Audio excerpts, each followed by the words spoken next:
কিছু থাকতে ফুলকপি চাইতে গেলে কেন? কাঁচা ফুলকপি, আর এই কাঁচা ফুলকপিটা না চেয়ে তুমি ফুলকপি চাইলে কেন? অন্য কোনো মেয়ে কেন তোমাকে ফুলকপি রেখে দেবে? ঘরের রান্না মুখে রোচে না, তাই না? ফুলকপি মানে কি সবজি ফুলকপি, না এর কোনো গোপন অর্থ আছে? সারা জীবন ফুলকপি খেয়েও শখ মেটেনি, আর কত ফুলকপি চাও? কবে তোমার পেট ভরবে?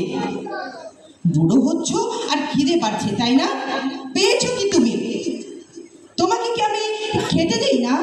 রাস্তাঘাটে ফুলকপি চেয়ে বেড়াও। আজ ফেসবুকে চাইছো, কাল থালা হাতে রাস্তায় বসবে, পরশু কি পত্রিকায় বিজ্ঞাপন দেবে। আমার কাছে চাইলে আমি কি ফুলকপি রেখে দিতাম না? তোমার এত নোরা কেন? আমি কোনো প্রশ্ন উত্তর গুছিয়ে দিতে পারিনি, ফলে আমার জীবন হয়ে গেছে ফুলকপিময়। সকালে রুটির সাথে ফুলকপি ভাজা, দুপুরে রান্না করা ফুলকপি, রাত্রে ফুলকপি দিয়ে মাছ, মাঝবেলায় ফুলকপি আর ফুলকপি, মাঝখানে ফুলকপির স্যুপ পর্যন্ত খেতে হয়েছে। গত এক সপ্তাহে আমি যে পরিমাণ ফুলকপি খেয়েছি, মাটির ও মানুষের উপস্থাপকও তার গোটা জীবনে এতগুলো ফুলকপি দেখেননি। আজ সন্ধ্যায় বললাম, আদা দিয়ে একটু লাল চা করে দাও, একটু সর্দি লেগেছে। ও পাথর মুখ করে চা বানাতে গেল। আমি ভয়ে ভয়ে রইলাম, চায়ে আদার বদলে ফুলকপি দিয়ে ফেলে কিনা কে জানে। অশেষ কৃপায় খানিক বাদে আদা চা নিয়ে এলো। গলাটা একটু কোমল করে বলল, খালি পেটে ফুলকপি খাবে না, একটু ফুলকপির বড়া ভেজে এনেছি, ওটা দিয়ে তার উপর চা খাও। আরেকটা প্রশ্ন ছিল এখন মনে পড়ছে। কি আছে ফুলকপিতে যা আমার মধ্যে নেই?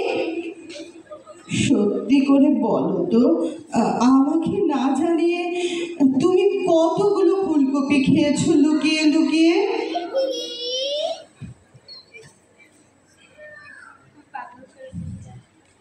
অনেক, আমাদের ছেলে হলে কি নাম রাখবো বলো তো? কাদের রাখলে কেমন হয়? ধর, বড্ড সেকেলে না, আমি তো অন্য কিছু ভেবে রেখেছি। কি ভেবে রেখেছো? আমাদের ছেলে হলে নাম রাখবো রকি। ছেলেকে গুন্ডা বানানোর প্ল্যান করছো নাকি? রকি এমন নাম কোনো ভালো বাবা মা রাখে? আমার মনে হয় কি জানো, আমাদের ছেলে হবে না, মেয়ে হবে। ওমা, তাই নাকি? কিন্তু আমার যে ছেলেই চাই। না, আমার মেয়ে না, চাই। ছেলে। তোমাকে নিয়ে আর পারা যায় না, বাধ্য সব কথা।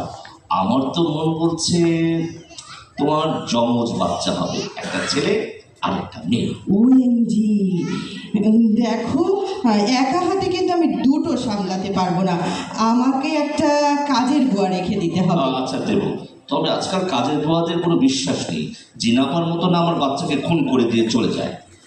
ছি, এত বড় কথা তুমি বলতে পারলে? তোমার একটু বুক কাঁপলো না? একজন মায়ের সামনে বাচ্চার মৃত্যুর কথা তুমি বলছো কোন সাহসে? ঠিক আছে, বাদ দাও। চলো দুজনেই পড়তে বসি। সামনের মাসে আমার জিএসসি পরীক্ষা, প্রচুর পড়তে হবে। আচ্ছা বাবু, ভালো থেকো। আমাকেও বাবা বলেছে ক্লাস 5-এ বৃত্তি দেওয়া হবে, অনেক পড়তে হবে। তোমার কিরকম ছেলে পছন্দ? কবি কবি টাইপ ছেলে পছন্দ। তাহলে এখন আসি হে প্রিয়, পরে হইবে বাত, জননী এখন আমারে খেতে ডেকেছে ভাত। ধন্যবাদ।